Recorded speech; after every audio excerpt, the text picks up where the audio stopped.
Good morning student class 10th। आज हम एक नई स्टोरी लेके आपके पास आए हैं। चैप्टर 9 फर्स्ट राइट का जो आपका है, मैडम राइड द बस। अभी आपने जो पोएम की थी ट्रीज, तो आपका जो बोर्ड का इस बार 70% जो सिलेबस है, यानी कि 30% कटा हुआ आपका सिलेबस। तो 30% में जो आपकी जो पोएम जो ट्रीज है वो कटी हुई है, इसलिए आप उसको उतना ही करेंगे। 2 स्टैंजा बहुत है उसमें। अब आप जो है नेक्स्ट चैप्टर करेंगे जो आज हम पढ़ रहे हैं फर्स्ट फ्लाइट में, मैडम राइड द बस। इसके बाद 2 चैप्टर आपके और रह गए हैं, एक सेरेमन एट बनारस और एक प्रपोजल। ऐसे जो आपकी जो दूसरी बुक है उसमें भी जो है आपका एक ही चैप्टर है पढ़ने के लिए, भोली, क्योंकि आपका 30% कोर्स कटा है बोर्ड के लिए। तो बेटा ये आज है chapter 9 madam ride the bus. इसकी लेखिका है बल्ली काना, बलिका काना। ये तमिल में है और तमिल स्टोरी थी। इसने ये तमिल में लिखी थी कहानी और इसको ट्रांसलेट किया था सुंदरम ने इंग्लिश में। तो इस कहानी में आप पढ़ेंगे एक छोटी सी बच्ची की बस राइडिंग की, कि किस प्रकार वो बस में गई और उसने बस में क्या क्या अनुभव देखा। ठीक है ना। तो एक छोटी सी 8 साल की जो बच्ची है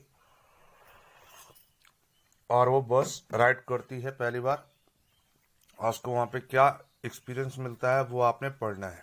जैसे मैं लिखा हुआ कि in this sensitive story, sensitive चेतना युक्त कहानी, and 8 years girl 8 year old girl, 8 साल की लड़की first bus journey into the world outside, इसकी पहली जर्नी है ये बाहर की दुनिया की। Her village is also her induction the process or actions of bringing about or giving rise to something. तो गांव से बाहर ये पहली बार इसकी बस की जर्नी है और into the mystery of life and death, और इस जर्नी में उस रहस्य को समझती है, जीवन और मृत्यु के रहस्य को समझती है। आप इस कहानी में पढ़ेंगे कि कैसे वो अनुभव लेती है कि जीवन क्या है और मृत्यु क्या है। और इसकी पहली जो राइडिंग जो बस से करेगी उससे ये अनुभव प्राप्त करती है। She sees the gap between our knowing that there is death and our understanding of it. वो इस अंतराल को समझ पाएगी। गैप माने अंतर, बिटवीन आवर नोइंग, जो हम सब जानते हैं। क्या जानते हैं? कि मृत्यु है, and our understanding of it, और हम समझते हैं कि क्या है, कि जीवन के बाद मृत्यु बिल्कुल है जिसको टाला नहीं जा सकता। और मृत्यु के बाद वही जीवन जो है कैसा लगता है, यह अनुभव भी वो लेगी। यानी कि जब तक कोई जीव जीवित है और जब वो मर जाता है तो उसके बाद वो उसमें क्या चेंजेस आते हैं, तो ये वली इस बस राइड में अनुभव लेगी। तो चलो शुरू करते हैं आज की कहानी। There was a girl named Valli Ammai. ये लड़की है जिसका नाम है Valli Ammai, who was called Valli for short, जिसको शॉर्ट में वली कहकर पुकारते हैं, यानी कि वली उसका शॉर्ट नेम है। She was 8 year old and very curious. वो 8 साल की और बहुत ज्यादा करिशियस, करिशियस होती है जिज्ञासु, किसी चीज को जानने की। eager टू नो माने जानने की इच्छा। अबाउट थिंग्स माने वो हर चीज को जानने के लिए हमेशा उत्सुक रहती है। ऐसी ये 8 साल की लड़की है जिसका नाम, पूरा नाम है वली अमाई और शॉर्ट नेम है उसका वली। तो ये आपको समझ में आ गया होगा। Full name of Valli is Valli Ammai and the short name, by short name she called Valli. Her favourite pastime क्या होता है? समय गुजारने का तरीका, एक समय काटने का, समय व्यतीत करने का। तो उसका समय व्यतीत करने का जो सबसे मनपसंद फेवरेट जो वो है, was standing in the front doorway. वो अपने घर के दरवाजे की दहलीज, जिसे देखो यहाँ पे डोर के सामने खड़ा होना। An an entrance to a room or building through a door, में प्रवेश द्वार जो होता है हमारे घर का। तो ऐसे ही अपने घर के दरवाजे की दहलीज पर वो खड़े होकर ऑफ आवर हाउस, अपने घर के, वॉचिंग माने देखना, what was happening in the street outside, की बाहर सड़क में क्या क्या हो रहा है। तो ये इसका टाइम पास करने का सबसे मनपसंद तरीका है। देयर अब क्यों है उसके पीछे भी कारण है, क्योंकि भाई अब वो कारण बताएगा कि क्यों उसका ये मनपसंद तरीका है अपना टाइम काटने का, कि अपने घर की दरवाजे पर खड़े होकर और बाहर देखते रहना कि भाई क्या क्या हो रहा है। उसके पीछे का कारण है कि देयर वर नो प्लेमेट्स, उसके साथ खेलने वाला, ए friend with whom a child play, माने उसका उसकी उम्र का कोई बच्चा जो उसका खेले, of her own age on her street, उसकी गली में उसकी उम्र का कोई बच्चा नहीं है जिसका तो खेल सके। And this was about all she had to do, इसलिए वो ये सब कुछ करती है। क्या करती है?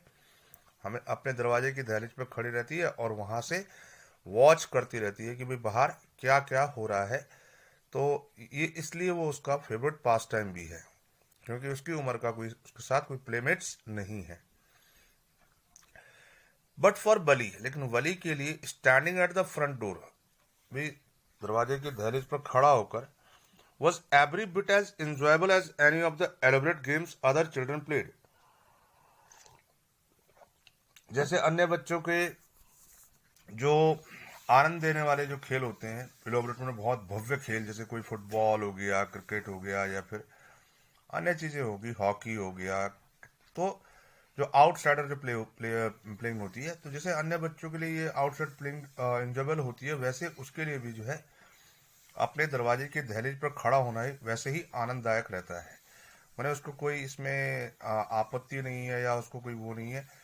जैसे आनंद जो है बच्चे अन्य खेलों में लेते हैं, बड़े गेमों में लेते हैं, वैसे वो जो है आनंद क्या लेती है? अपने घर की दहलीज पर खड़ी होकर बाहर वॉच करना उसको उसी प्रकार इंजॉयबल लगता है जैसे कि अन्य बच्चों को अपने जो है भव्य खेल अच्छे लगते हैं, और जैसे वो अन्य खेलों में आनंद लेते हैं, वैसे ये जो है वहां पे खड़ी होकर जो है आनंद लेती है या एंजॉय लेती है। वॉचिंग द स्ट्रीट, बाहर सड़क में देखना, give her many new unusual experience. तो ये जो वो वॉच करती रहती है अपनी स्ट्रीट में, ये उसको क्या है? हमेशा अनयूजुअल माने असाधारण, और एक्सपीरियंस माने अनुभव उसको मिलते हैं। माने हर दिन जो है कुछ ना कुछ अनुभव उसको मिलता है, क्योंकि हर दिन जो है कुछ ना कुछ नई घटना घटती रहती है बाहर, तो उससे वो काफी अनुभव लेती है, इसीलिए उसको जो है वो गेम भी जो है अच्छे लगते हैं, तो इसमें वो आनंद भी लेती है। द मोस्ट फैसिनेटिंग, फैसिनेटिंग होती है अट्रैक्टिव, बहुत आकर्षित करने वाली जो चीज होती है। The most fascinating thing of all was the bus that travelled between her village and the nearest town. तो उसको सबसे ज्यादा जो चीज अट्रैक्ट करती है, आकर्षित करती है, वो एक बस है जो उसके गांव से और नियरेस्ट टाउन में, नजदीकी कोई शहर है, वहां तक वो जो बस राइड करती है, बस चलती है, वो उसको सबसे ज्यादा अट्रैक्ट करती है, उसको देख के वो सबसे ज्यादा आकर्षित होती है। तो ये कोई बस है जो उसके गांव से गुजरती है और एक शहर की ओर निकलती है, नेक्स्ट टाउन की ओर निकलती है, तो उस बस का साइट उसको बहुत ज्यादा अट्रैक्ट करता है। ये किसकी बात कर रहा हूं मैं? वली की, जो 8 साल की एक लड़की है। It past through her street, वो उसके गली के आगे से गुजरती है, ईच हार, प्रत्येक घंटे, once going to the town, एक बार शहर की ओर जाते हुए, एंड वंस कमिंग बैक, और एक बार वापस आते हुए। The site of the bus, उस बस का जो दृश्य है, field each time with new set of passenger, माने उसमें हर बार जैसे नए पैसेंजर्स को दिखते हैं, भाई जाते वक्त कुछ पैसेंजर होंगे, आते वक्त कोई नए पैसेंजर होंगे, तो इस प्रकार जो है उसको ये दृश्य देखती है जब वो, कि हर बार कुछ ना कुछ नए नए पैसेंजर्स में रहते हैं। Was a source of unending joy for Valli. तो ये जो पैसेंजर हैं जो बार उसमें मिलते हैं, वो क्या है? उसका एक सोर्स बन गए, काय के लिए? ना समाप्त होने वाले आनंद के लिए। तो मतलब उसको बहुत आनंद मिलता है इससे, उस बस को देखने में। Day after day she watch the bus, अब वो जो है दिन ब दिन, मतलब आगे रोज का काम हो गया वॉच द बस, उस बस को देखना। एंड ग्रेजुअली, ग्रेजुअली मैंने धीरे धीरे से, एक टीनी छोटी सी विश, इच्छा, क्रेप्ट मने रेज होना, मने चढ़ना, या उसके अंदर एक छोटी सी इच्छा जागृत हो जाती है, जब रोज इस बस को देखते रहते उसकी एक इच्छा जाग जाती है, इनटू हर हेड, उसके दिमाग में, एंड ग्रू देयर, और वहां से उसकी इच्छा और तीव्र हो जाती है, क्या इच्छा है इसकी? She wanted to ride on that bus even if just once, मैंने वो उसकी भी इच्छा हो जाती है कि वो एक बार उस बस पे क्या करे, सवारी करे, कम से कम सिर्फ एक बार। तो ये उसकी इच्छा और बढ़ जाती है। The wish become stronger and stronger, उसकी यह इच्छा और मजबूत होती जाती है, और मजबूत होती जाती है, until it was overwhelming desire. Overwhelming desire को कहते हैं जब बहुत ज्यादा हमारी कोई चीज को पाने की इच्छा बहुत ज्यादा बढ़ जाती है तो उसको ओवरवेलमिंग डिजायर कहते हैं। इसको सनक भी कहते हैं, एक सनक हो जाती टाइप की। Valli would stare wistfully at the people, Valli जो है स्टेयर में घूरती थी, विच में बहुत ध्यान पूर्वक, eight the people who got on और ऑफ द बस, जो उस बस से उतरते थे और चढ़ते थे।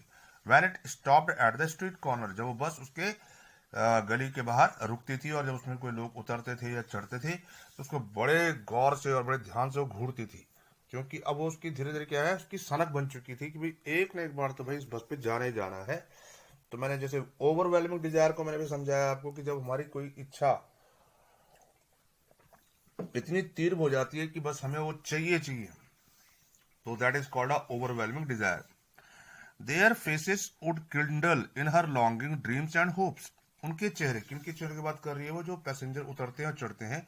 किंडल मैंने जागृत करना, हर लॉन्गिंग उसकी इच्छा को, ड्रीम्स सपनों को, एंड होप्स आशाओं को, वो उसकी अब इच्छा भी वही रहेगी, उसके सपने भी वही रह गए, है ना, उसकी आशा भी वही रहेगी कि बस कम से कम एक बार तो उस बस में सवारी करूं।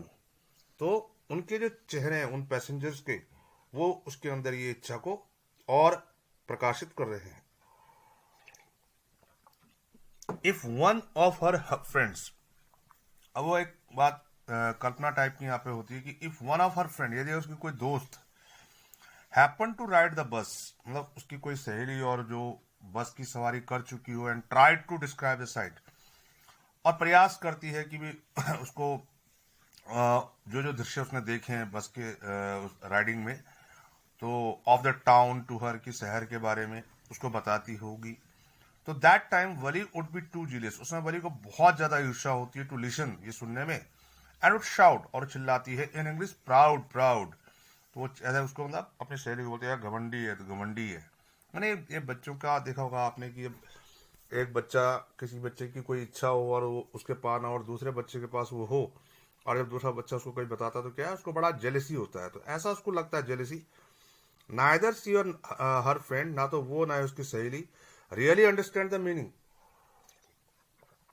उनको वास्तव में उसका अर्थ पता नहीं है किसका, जब प्राउड प्राउड है of the word, but they use it often as a slang expression, लेकिन वो इसका प्रयोग करते हैं कैसे, एक स्लैंग एक्सप्रेशन में, इनफॉर्मल वर्ड, अब अनौपचारिक रूप से, ऑफ डिसअप्रूवल मैंने अस्वीकृति के लिए। तो इसका कहने का तात्पर्य कि जो बच्चे जो देते हैं ना आपस में गालियां देते, छोटे बच्चे, उनको गालियों का पता ही नहीं होता कि होता क्या है उसका अर्थ, लेकिन फिर भी अपना एक गुस्सा उतारने के लिए, अपनी अस्वीकृति देने के लिए उन शब्दों का वो प्रयोग करते हैं जिनका उनको अर्थ भी नहीं पता होता है। तो यहाँ पर एक बात कही गई है भाई कि मान लो भी कि कोई उसकी सहेली अगर ऐसा करती है तो उसको बड़ा जेलसी होगी और वो इस प्रकार से उसको बोलेगी। Over many days and month, कई महीने बीत गए, दिन बीत गए, वली लिसनड केयरफुली, वली जो है ध्यान पूर्वक जो है सुनती थी, to conversation between her neighbour and people, मैंने कन्वर्सेशन क्या होती है, वार्तालाप, जो उसके पड़ोसियों और उसके, हर नेबर एंड पीपुल्स, उसके पड़ोसियों और लोगों के बीच में जो वार्तालाप होती थी, who regularly use the bus, जो हमेशा उस बस का यूज करते थे, यानी कि उस बस में आया जाया करते थे, तो उनकी बातें सुनती रहती थी। She also asked a few secret questions here and there, और इसके बावजूद एक तो उनकी वार्तालाप सुनना और उसके बाद उनसे कुछ डिसीक्रेट, मैंने कुछ ऐसे क्वेश्चन जिसमें बहुत जो सीक्रेट क्वेश्चन हो, मतलब कि बस की जानकारी के बारे में, तो ऐसे क्वेश्चन भी वो उनसे पूछा करती थी। मतलब आप अंदाजा लगा सकते हो कि ये पूछ सकते हो कि बस कहाँ पहुंच जाती है, कितने बजे जाती है, और किराया क्या क्या, ऐसे कुछ प्रश्न जो है वो किनसे पूछती है, अपने पड़ोसियों से और उन लोगों से जो उस बस पे रोज आते जाते रहते थे। This way she picked up various small details, और इस प्रकार जो है उसने बहुत सारी छोटी छोटी डिटेल्स, जानकारियां हासिल कर ली अबाउट द बस जर्नी, उस बस जर्नी के बारे में। तो देखो 8 साल की बच्ची और कितनी एक्साइटेड है उस बस जर्नी के लिए, और कितनी ब्रिलियंट भी है, इंटेलिजेंट भी है, ये देखो पहले पूरी जानकारी ले रही है उस बस के बारे में। तो द टाउन वो 6 माइल्स फ्रॉम हर विलेज, तो पहली जानकारी उसने क्या लिया कि भाई जो उसके गांव से जो टाउन जहां वो बस जाती है वो 6 मील दूर है। तो मैंने देखो पहले डिस्टेंस पता कर लिया उसने।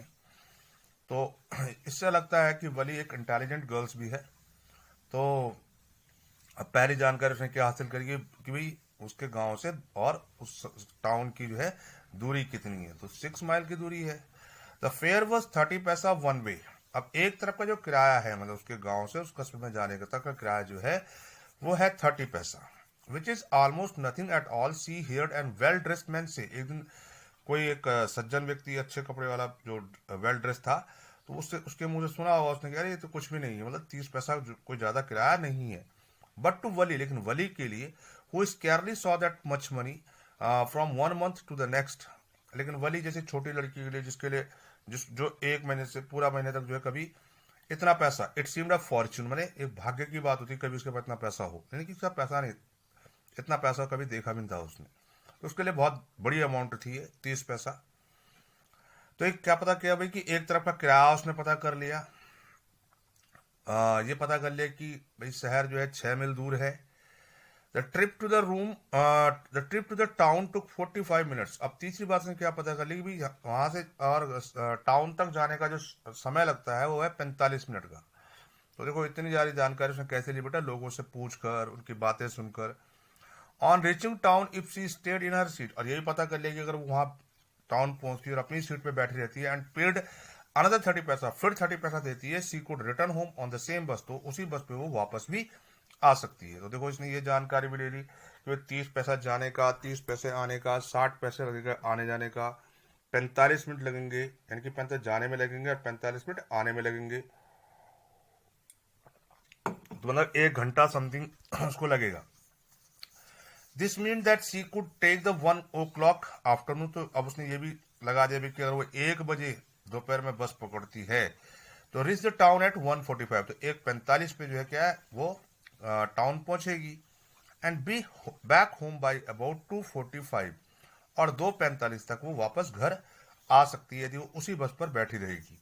तो इस प्रकार इस बच्चे ने जो है इतनी सारी जानकारियां कि भाई दूरी पता कर ली, किराया पता कर लिया, टाइमिंग का पता कर लिया, तो ये सब जानकारी उसने कैसे पता की, अपने आसपास के लोगों से पूछकर, उनकी बातें सुनकर। तो ये सब उसकी इंटेलेक्चुअली को दिखाती है कि वो कितनी इंटेलिजेंट थी, मात्र 8 साल की बालिका, और वो भी इतनी तेज और इतनी जानकारी रखी उसने। तो ये पार्ट